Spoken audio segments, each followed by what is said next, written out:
A slight wiggle in the hips, shifting weight from one foot to another, a turn of the head as if hearing a sound. Subtle gestures taking a puppet from an inanimate object to an uncannily real character. That's the daily experience of this man, Barnaby Dixon, whose creations have been bringing joy to millions over the last decade. The main goal is having people, in a sense, forget the mechanisms and forget the process that has gone into making it, so they can just enjoy the motion. I think the sooner you can get the audience to forget that you're there, the better job you're doing. I remember at a certain point sleeping and I was having a dream that required me to jump, and instead of me jolting myself awake, I remember waking myself up with like twitching my fingers. It's not just Barnaby's dedication to his characters that provide their naturalism. He's a student of anatomy and movement. Animals move differently from humans, but in some kind of counterintuitive ways they can move in a very similar way. It's kind of interesting to look at the anatomy, like the back legs, for example, of a fox. You know, it looks like their leg is kind of bending backwards. You would imagine they have a backwards knee, but no, that's their ankle. Sometimes by focusing on the similarities, you get a kind of more innate sense of how something would move. So in fact, only one leg steps at any one time. There's probably a little bit of overlap, but that's generally the case. If you were to add up how long I spent thinking about how to make puppets or what I could implement in puppetry design, we'd be looking at years at this point, maybe. Each of Barnaby's myriad creations has their own unique assembly and operation. This character is called Phil, and he's a fish. And he moves pretty nice in the air, but very, very nice in water, actually. The water has a certain resistance, and it really pushes against the fin in a really, really lovely way. There is also a mouth mechanism on this one, so I can open up the mouth like that. And on the other side of the controls, it has a little space for air, so I squeeze that down. It travels down this tube here, and then out of the puppet's mouth. I find it's very engaging, especially in the water. Okay, so here's a little rundown of the movement that we're getting so far. These are nice. These are quite... Couldn't really do this with other humanoid puppets that I've made. While he didn't start as a puppeteer, Barnaby's study of movement goes back years. So up until around 2014, 2015, I was a stop-motion animator. But when the work takes as long as it does with stop-motion animation, you want a technique that takes less time so that you can simply create more content. And I kind of migrated firstly through some kind of mix of time-lapse and stop-motion, and then eventually was able to make my models and characters move in real time, and at that point it probably became puppetry. You see these panels, how they change colour. This is actually reflective material, and I think it works really well.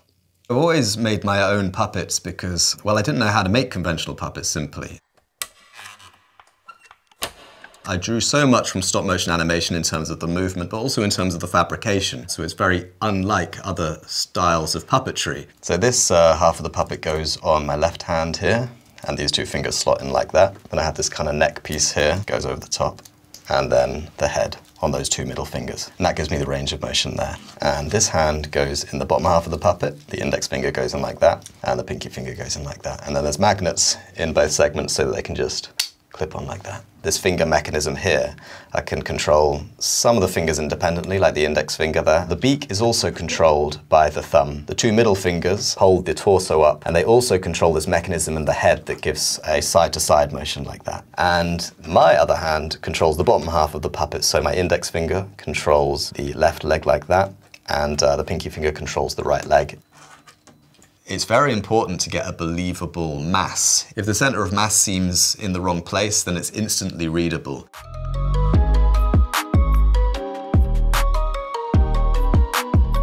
So there's something in puppetry called sympathetic motion. Essentially anything that moves on its own without you controlling it. So all of these dangly elements here, it's good to make use of them. That's essentially movement that you get for free. I think the sympathetic movement adds a degree of believability because it is responding to actual physics. Now, this one here generates the sound, that is, until we press this button. The sense of physics too, I think, has to be hammed up to some degree so it becomes more readable to the audience. So when the puppet would jump like this, for example, it's good to kind of get an extra wobble, more than it would actually have if it was an actual living form. I think when people think about puppetry, they often think of the Muppets or Sesame Street. Plenty of puppets in the Jim Henson world don't have feet so much. I like to get the feet in to show the kind of full body and see what can be done in terms of that. But in truth, I think what they do is more important. These are characters that people have fallen in love with, and hopefully at a certain point, I'll get my characters to that stage with regards to the character development too. But yeah, they've been doing it longer than me, I suppose. That's my excuse. This is apple juice, I promise. Look, I'll even take a sip. Ready?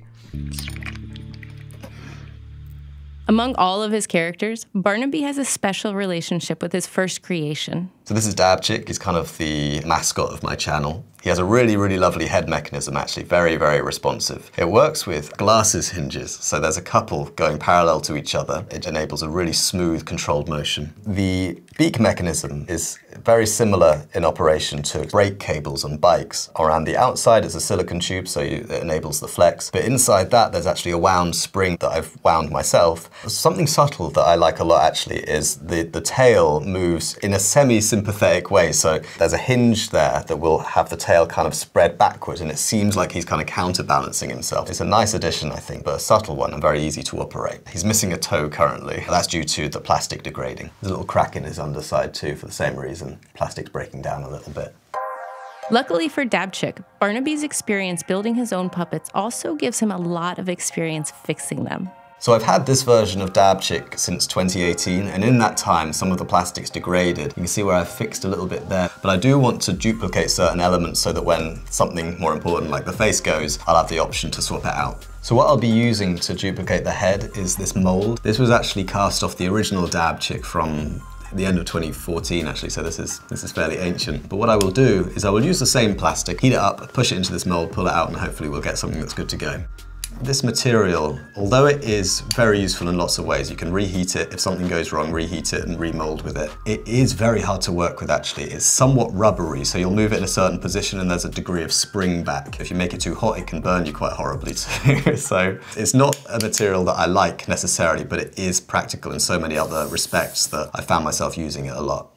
So the name Dabchick comes from a name that my granddad would call his grandkids, so me included. When I made the bird puppet, it just kind of popped into my head. I was like, oh, that's perfect. Ah, that looks great. Look at that. And a really nice color too. Very similar, or at least similar enough. So when I design the puppets, I limit the materials that I use. This plastic makes up a large part of the build process. There's some miniature engineering like silver soldering. Other than the plastic, some silicone and some metal elements, it's really quite limited, which is quite useful for maintenance reasons because you can keep just a limited amount of materials to hand.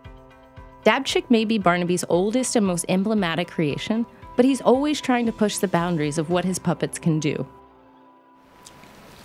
So I have this series on my channel that this puppet hosts. It's kind of a ghost storytelling series. The unique feature about this puppet is, I think, the screen on the face, which is actually my face streamed in real time onto the screen. So because my mouth is part of the movement, I move my mouth in a bit more of an exaggerated way than I would normally move it. With his puppets fabricated and repaired as needed, Barnaby can dedicate himself to creating stories and sharing his characters with the world. I think some days, especially if I'm working on a big project, it's quite common for me to put in 16 hours or something like that. But essentially when I wake up to when I go to sleep, I'm just working on the film the whole time.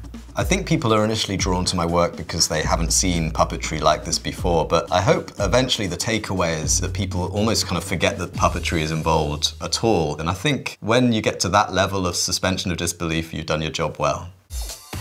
While Barnaby has created his own methods to inspire wonder through his puppets, he doesn't feel there's a correct way to approach the craft. For someone that's getting into puppetry, I would advise them almost to not look what's out there, to try and experiment and figure out what else could be contributed to the art form. I almost wouldn't want to prescribe any rules, you know, just see what's possible, because I think there's a heck of a lot possible that we've not explored yet.